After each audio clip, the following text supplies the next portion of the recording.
Vamos lá, turma. Vamos lá dar sequência a uma lista de exercícios, né? Preparada aí para a Polícia Civil. E aí nós temos questões que são da área de polícia mesmo. O importante para quem está se preparando para cargos na área de segurança pública é realizar as questões, responder as questões voltadas para cargos da área de segurança.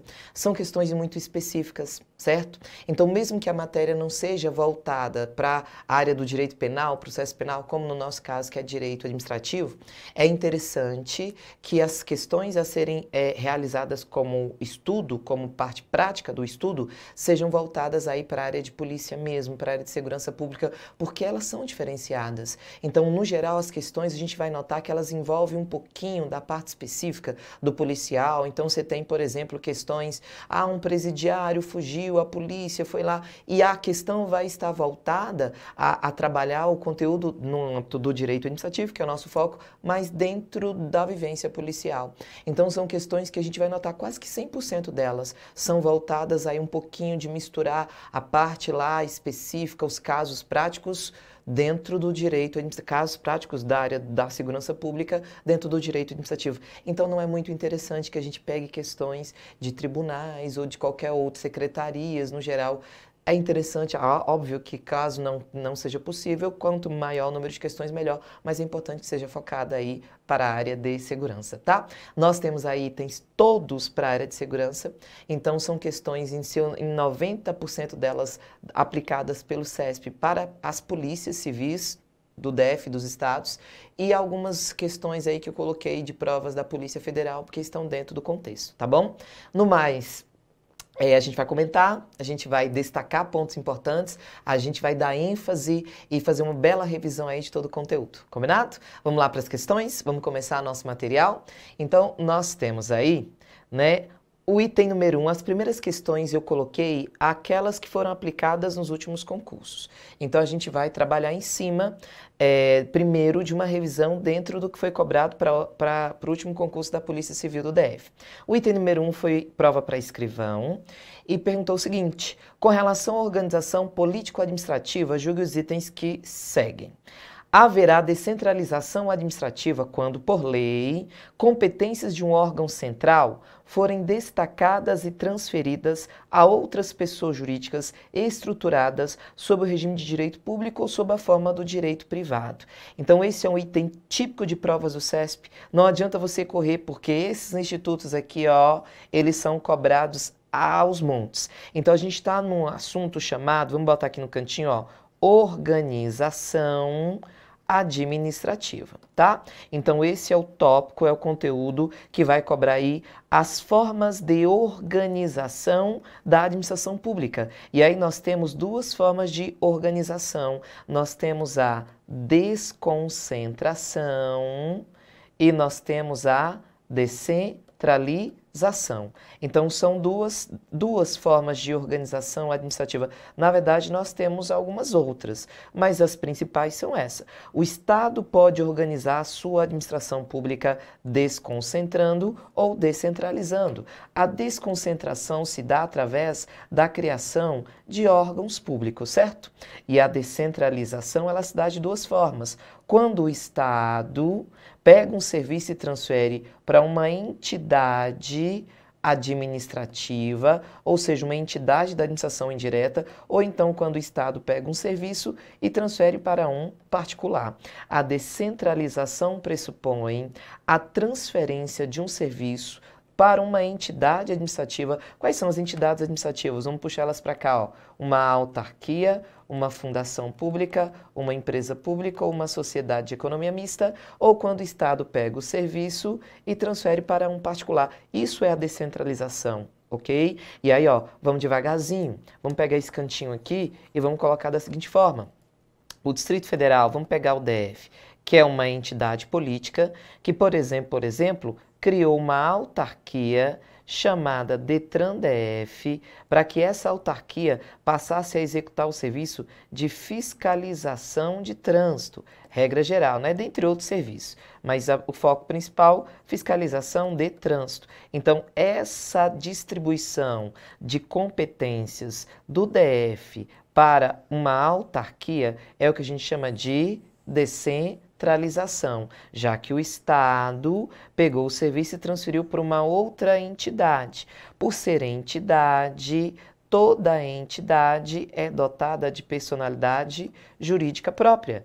Essas entidades, que pode ser aqui, ó, uma entidade administrativa ou pode ser um particular, essas entidades elas vão ter personalidade jurídica que pode ser tanto de direito público como pode ser de direito privado. Então, toda vez que eu tenho essa transferência do serviço do ente central, do DF, no caso da união de um município, para uma outra pessoa jurídica, pode ser de direito público ou de direito privado, como por exemplo um particular, é o que a gente chama de descentralização. Então confere ali comigo, ó, haverá descentralização administrativa quando por lei, competências de um órgão central forem destacadas e transferidas a outras pessoas jurídicas estruturadas sob regime de direito público, e aí você tem autarquias com personalidade jurídica de direito público, mas pode ter também uma entidade sendo regida pelo direito privado, como uma sociedade de economia mista. Essa transferência que se dá por meio de lei para uma entidade administrativa, seja com personalidade jurídica, direito público ou direito privado, é o que a gente chama de descentralização, portanto esse item está correto, item certinho, tá? E aí como ele utilizou aqui por lei, ó, por lei, a descentralização pode ser por lei? Pode. E por lei é essa aqui, ó, que o Estado passa o serviço para uma entidade da administração indireta, uma autarquia, fundação, empresa pública ou sociedade. Então, a descentralização, quando por lei, o Estado transfere competências de um órgão central para uma pessoa jurídica, para uma entidade, seja ela sob regime de direito público, como uma autarquia, ou de direito privado, como uma sociedade de economia mista. Portanto, item corretíssimo, tá? Vamos ao item número 2, questão de número 2. Com relação à organização político-administrativa, julgo o item que segue. Uma autarquia é uma pessoa jurídica, certo? Se a autarquia é entidade, toda entidade é dotada de personalidade jurídica de direito público, ok, certinho. Criada somente mediante lei específica, certo? A autarquia basta a lei específica e ela já foi criada. Que embora não tenha subordinação hierárquica com a entidade que a criar, submeter-se-á, na órbita federal, a supervisão ministerial. Então, vamos devagarzinho. Vamos pegar aqui, ó. Nós temos, por exemplo, vamos pegar aqui, ó, União Federal, e a União Federal, entidade política, tem um órgão chamado Ministério da Fazenda, que atualmente é chamado, vamos botar o nome que é utilizado atualmente, Ministério da Economia, né? No governo atual, o Ministério da Fazenda ganhou a denominação de Ministério da Economia. Vinculado ao Ministério da Economia, nós temos o Banco Central do Brasil, que é uma autarquia, ou seja, uma pessoa jurídica de direito público. Pessoa jurídica de direito público. E aí assim, ó, essa autarquia, perceba pessoal que eu coloquei a autarquia aqui, ó, numa posição de horizontal, lado a lado com o Ministério da Economia, indicando que o Bacen não é aqui, ó, subordinado ao Ministério. As autarquias e, aliás, todas as entidades são dotadas de autonomia. Então, vamos botar aqui que o Banco Central do Brasil, uma pessoa jurídica de direito público, é dotado de autonomia. Tem autonomia administrativa, financeira, patrimonial. Então, não existe subordinação, já que todas as entidades, como as autarquias, têm autonomia. Agora, autonomia não significa independência. O Banco Central do Brasil, que é uma autarquia, tem autonomia, liberdade, mas não é independente. E essa autonomia significa que o Bacen realmente tem liberdade para exercer sua função. Mas aqui, ó, vinculado ao Ministério, esse Ministério vai supervisionar o Banco Central. O Ministério exerce uma supervisão chamada de supervisão ministerial. Ministerial porque é feita por um ministério.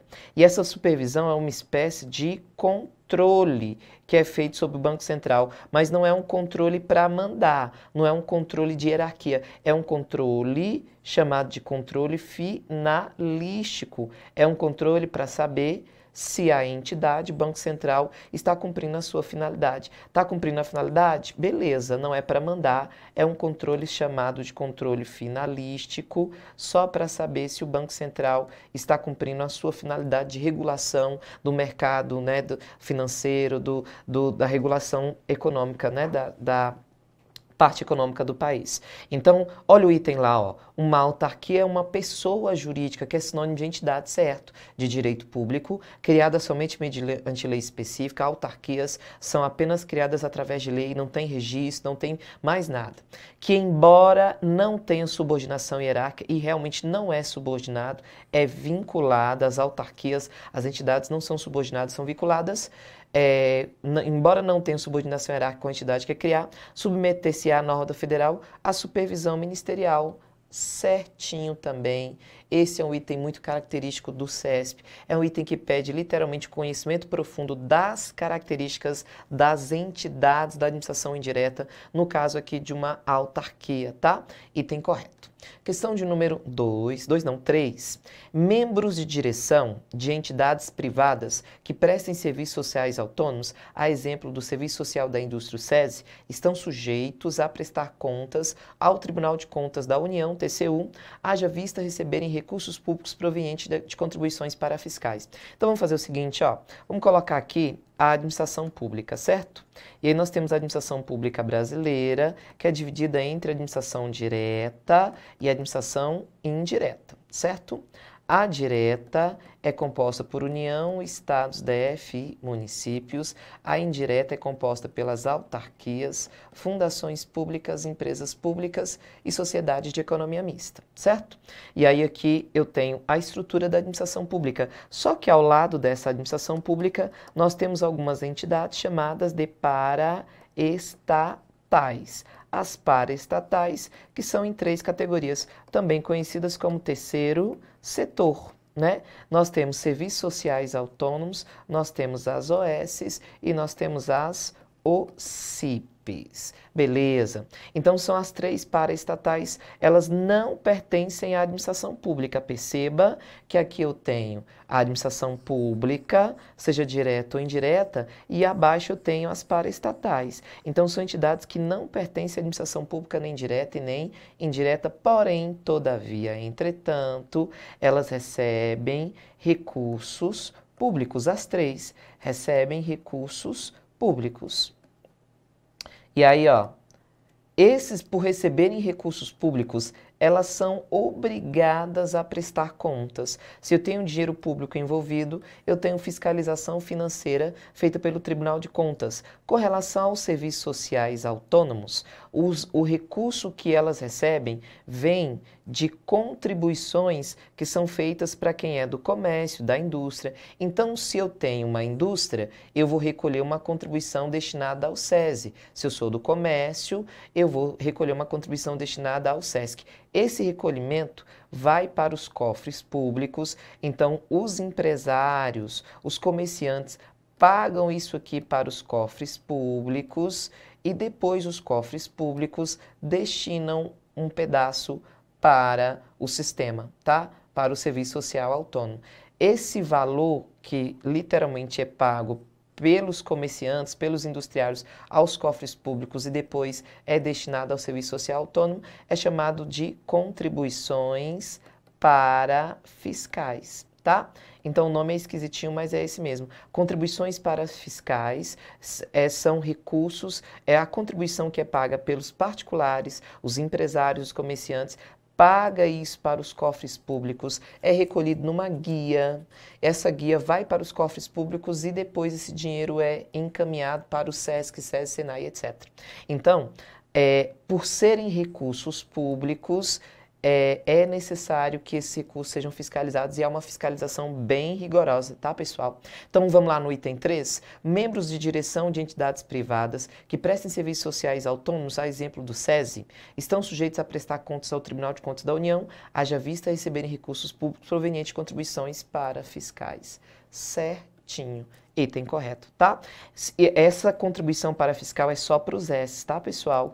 O OS e o CIP não recebe essa contribuição para fiscal. Não existe esse pagamento de particular que vai para os cofres públicos para depois ir para uma OS e uma CIP. As OS e os CIPs, elas recebem diretamente do governo, sem passar, primeiro o particular paga para o governo depois passar para elas. O de recursos das OS e os CIPs vem diretamente dos cofres públicos. Já serviços sociais autônomos, os recursos que eles recebem vêm dos cofres públicos através da cobrança de contribuições de particulares, comerciários, industriários, que são as contribuições para fiscais. Então, item corretíssimo.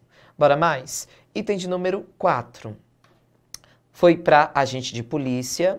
A gente tinha feito aqui, ó, fizemos questões para, aliás, escrivão, duas de escrivão, uma de agente, vamos para outra de agente de polícia.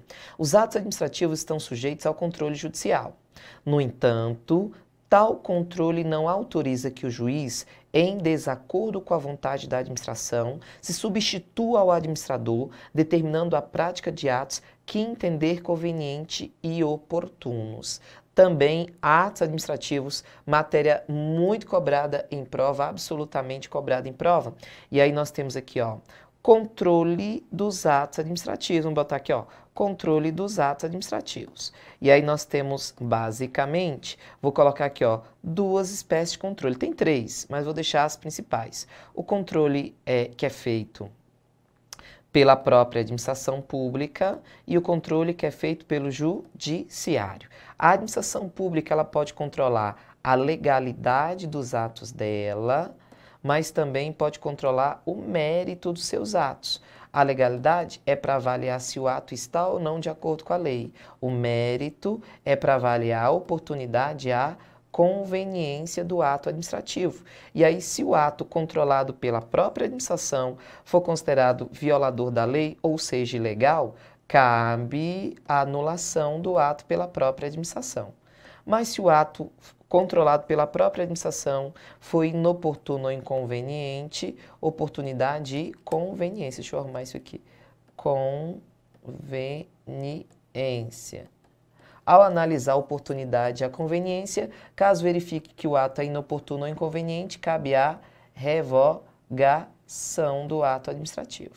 Judiciário. Judiciário só pode avaliar a legalidade. O judiciário nunca analisa mérito dos atos da administração, de modo que o judiciário só pode avaliar se o ato administrativo está ou não de acordo com a lei, e o máximo que o judiciário pode fazer com os atos da administração é a anulação. Judiciário não revoga atos da administração. Judiciário poderia revogar os atos dele, mas os atos da administração não pode, não. Combinado? E aí volta lá no item número 4. Os atos administrativos estão sujeitos ao controle judicial. Até aqui, correto. Então, no que se refere ao controle dos atos, eu tenho a possibilidade de realizar um controle judicial. No entanto, tal controle não autoriza que o juiz, em desacordo com a vontade da administração, se substitua ao administrador, determinando a prática de atos que entender convenientes e oportunos. Pessoal, essa análise aqui de conveniência e oportunidade, que a gente chama de mérito administrativo, só pode ser feita pela própria administração, que é esse controle de mérito em que se analisa a oportunidade e a conveniência que gera a revogação. O judiciário não pode se substituir ao administrador para analisar a oportunidade e conveniência. Então, tal controle, o controle judicial, não autoriza que o juiz, em desacordo com a vontade da administração, se substitua ao administrador, determinando a prática de atos que entender certinho. O controle judicial não autoriza que o juiz se substitua ao administrador para avaliar a conveniência e oportunidade, porque isso aí é controle de mérito, e controle de mérito só pode ser feito pela própria administração pública, ok? Portanto, item corretíssimo. Vamos ao item número 5, e aí é item de escrivão. Julgue o item subsequente acerca dos princípios e serviços públicos. A administração poderá delegar aos particulares, a execução de determinado serviço público mediante concessão, que constitui ato administrativo unilateral, discricionário e precário. Então, a administração poderá delegar aos particulares. Então, vamos devagarzinho, tá? Então, vamos botar aqui, ó. A administração, vamos botar aqui um exemplo prático. Vamos botar aqui, Distrito Federal pode delegar a particulares. Então, eu vou colocar aqui, ó, no caso de um particular, vamos botar aqui uma viação de transporte coletivo, vamos botar aqui, ó, Viação São José, que é uma empresa particular, terceirizada de transporte público, tá? E aí, assim, ó, o DF delegou, passou para ela a execução de um serviço público, e essa transferência poderia se dar através de ato ou pode ser através de um contrato, tá? Então, Estado pode passar a execução de um serviço, vamos tirar a aviação, vamos colocar aqui só particular, pode transferir para um particular. Esse particular, pessoal, ele é chamado popularmente de terceirizado. A execução do serviço por ato ou contrato, isso tem que ser sempre por um prazo determinado. Nunca pode ser para sempre, tá? Então, o Estado pode transferir serviço para um particular por ato ou contrato. Isso aqui é o que a gente chama de delegação. Aqui eu tenho uma delegação de serviço público. Delegação é a transferência do serviço por ato ou contrato da administração do Estado a um particular, transferindo para ele só a execução do serviço e por um prazo determinado. Esse particular, ele pode ser chamado de 3 nomes. Ele pode ser um autorizatário, ele pode ser um permissionário e ele pode ser também um concessionário. Então, eu tenho permissionário, autorizatário e concessionário. Então, esse particular ele pode ter uma autorização, ele pode ter uma permissão e ele pode ter uma concessão de serviço público. Permissionário, autorizatário e concessionário são particulares a quem o Estado transferiu por ato ou contrato, ou seja, a quem o Estado delegou por ato ou contrato a execução de um serviço e por prazo determinado. Autorização é ato, ok? Permissão e concessão são espécies de contratos. Portanto, para um particular ter uma permissão e uma concessão, ele tem que fechar um contrato e esse contrato ele foi precedido de uma licitação. Combinado?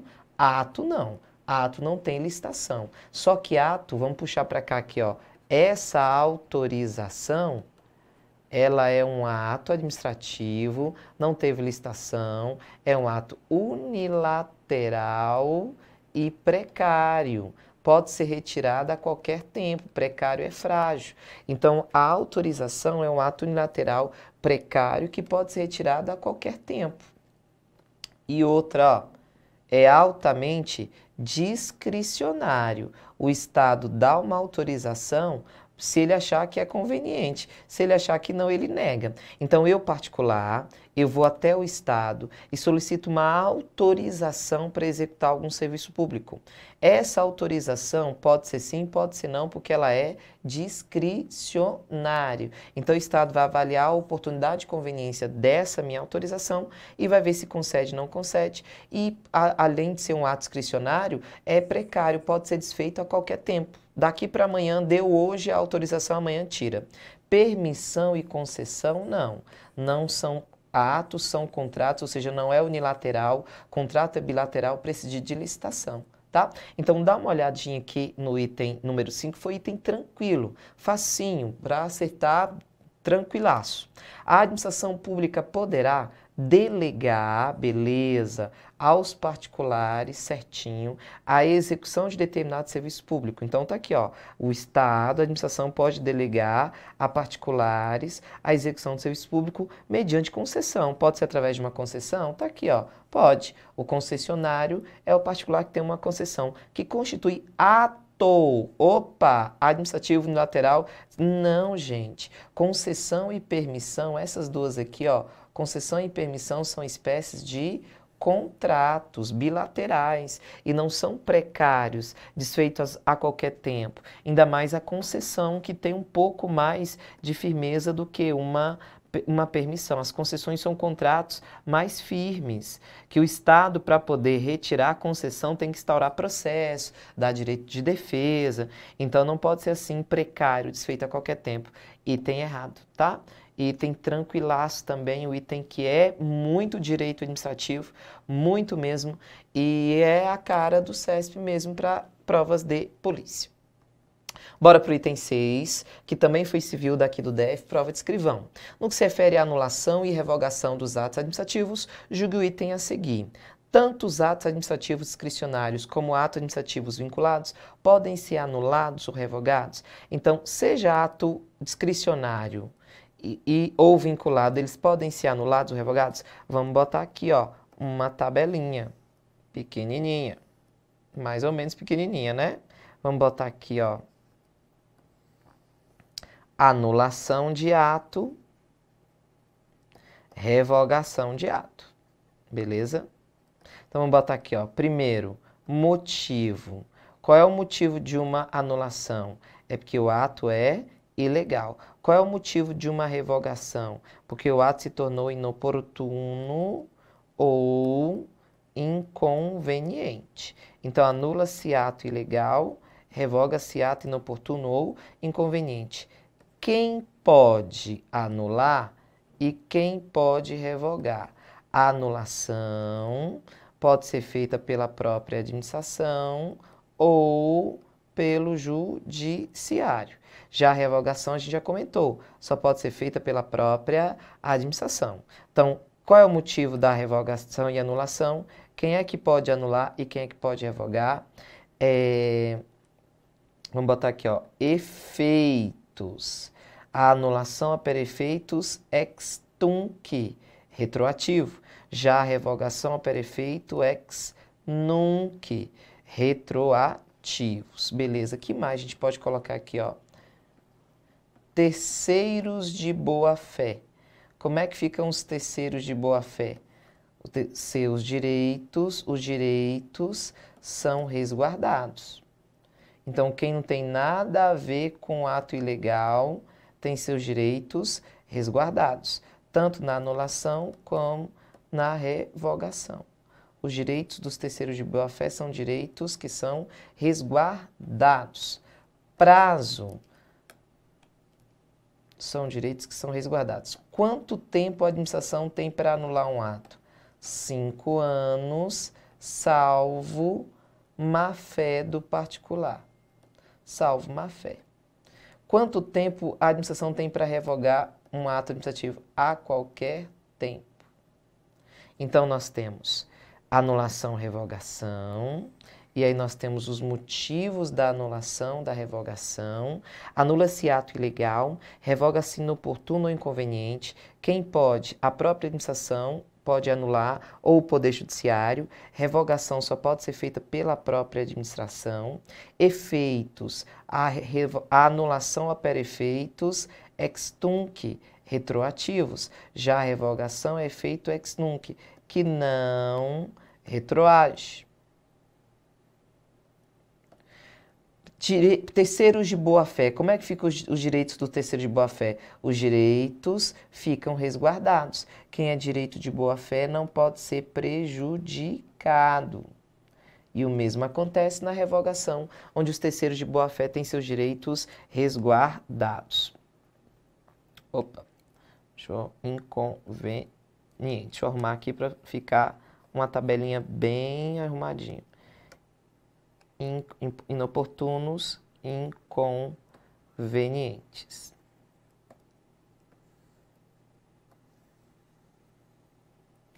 Prazo para anular 5 anos, salvo má-fé. Já a revogação pode ser feita a qualquer tempo pela própria administração pública. Combinado? Agora, ó, revogação. Não cabe a revogação. A revogação ela tem um limite. Posso anular, aliás, vamos colocar aqui, ó. Vamos colocar 2 asteriscos. A anulação pode ser feita em qualquer ato. Qualquer ato pode ser anulado. A anulação pode ser feita em qualquer ato, seja ele vinculado ou discricionário. Qualquer ato, pessoal, desde que seja ilegal, pode ser anulado. Agora, a revogação não pode ser feita. Atos vinculados não são revogados. Atos que geram direito adquirido não podem ser revogados. Que geram direito adquirido. Atos consumados. E ficou pequenininho aqui, ó, atos declaratórios, tá? Então, a anulação pode ser feita em qualquer ato, seja vinculado, qualquer ato, qualquer, pessoal. Pode marcar isso, ó, qualquer ato pode ser anulado. A revogação não pode ser feita atos vinculados, atos que geram direito adquirido, atos consumados e atos aqui bem apertadinho, declaratórios, tá? Então eu tenho 4 atos que não podem ser vinculados, não podem ser revogados. Não se revoga ato vinculado, deixa eu colocar aqui melhor assim, ó. Não se revogam atos, os atos vinculados não podem ser revogados. Atos que geram direito adquirido não podem ser revogados. Opa! Direito adquirido.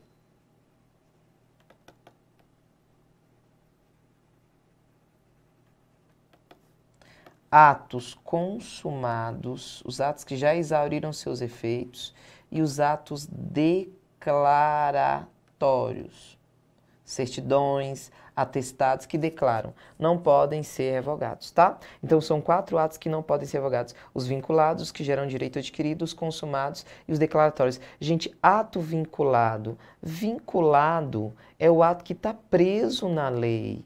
Está preso na lei. Como é que você vai avaliar a oportunidade e conveniência de um ato preso na lei? Como é que eu vou avaliar se é oportuno ou conveniente? Não cabe. Ato vinculado só pode ser anulado. Ato discricionário pode ser anulado ou revogado, mas ato vinculado não. Então, se a gente fosse usar também, ó, aqui um espacinho, vamos botar aqui, ó, ato vinculado.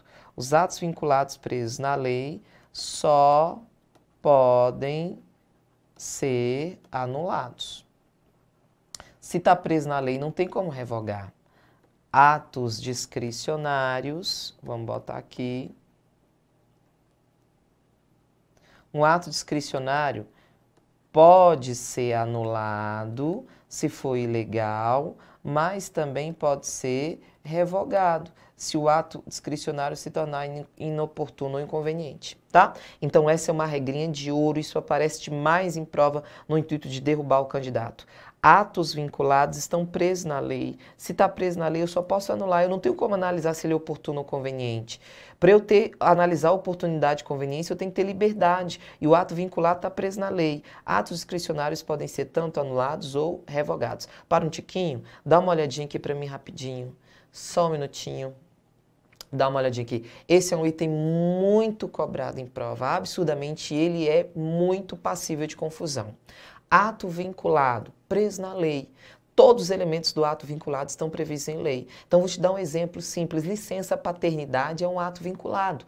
O filho do servidor, do policial civil nasceu, ele tem direito a uma licença paternidade. Ela pode ser revogada. Eu posso pegar a licença do servidor, olhar a licença e falar, eu acho inconveniente e inoportuna. Revoga a licença do servidor e ele volta ao serviço? Não, porque é um ato vinculado, é direito do servidor, preso na lei, nasceu o filho do servidor, ele tem direito a essa licença. Não há liberdade de avaliar a conveniência da licença paternidade, porque é um ato vinculado. O máximo que eu posso fazer com essa licença é anular, caso ela seja legal. Então, avaliando a licença, se ela foi legal, não, o menino nasceu, o servidor não teve filho, não sei, tá? Havendo ilegalidade, eu poderia anular, mas revogar não tem como, porque o ato é vinculado. Agora, ó, pegue uma licença para assuntos particulares, que é discricionária. Eu posso verificar que ao conceder a licença que ela é ilegal. Então, por exemplo, essa licença para assuntos particulares só cabe para servidores estáveis. E vamos supor que a licença foi equivocadamente concedida para quem está em estágio probatório, ou seja, não é estável. Então eu tenho que fazer o que com a licença? Anular, porque ela é ilegal. Agora, se eu concedo a licença para um servidor estável, ele está lá gozando a licença dele tranquilo, quando eu percebo que há uma necessidade urgente do retorno desse servidor, porque falta pessoal, um servidor foi demitido, outro foi exonerado, outro pediu, sei lá, para sair, enfim. E aí, nesse caso, eu tenho que retornar o servidor, porque está faltando gente para trabalhar. E aí, nesse caso, eu não vou anular a licença para assuntos particulares do servidor, porque ela não é legal, mas ela se tornou inconveniente e inoportuna, então cabe a revogação. Atos vinculados só podem ser anulados. Atos discricionários podem ser tanto anulados como revogados. Portanto, voltemos ao item, vamos lá para o nosso item. Então, o item de número 6, tanto atos administrativos discricionários como atos administrativos vinculados podem ser anulados ou revogados? Errado, porque os atos vinculados só podem ser anulados, não podem ser revogados. Tranquilo, pessoal? Vamos dar uma descansada um tiquinho, percebeu? A parte de atos é a que eu mais gosto, né? Porque é a que dá trabalho mesmo. É o divisor do aluno que conhece e administrativo e do aluno que não conhece. A gente tem muitos itens sobre atos, porque é uma matéria que basicamente é mais cobrada, e a gente vai trabalhar todos, fazendo toda essa explicação, dando exemplo, porque é um pedacinho que dá trabalho. Vamos dar uma descansadinha, daqui a pouco a gente volta e dá sequência aos nossos exercícios de direito administrativo.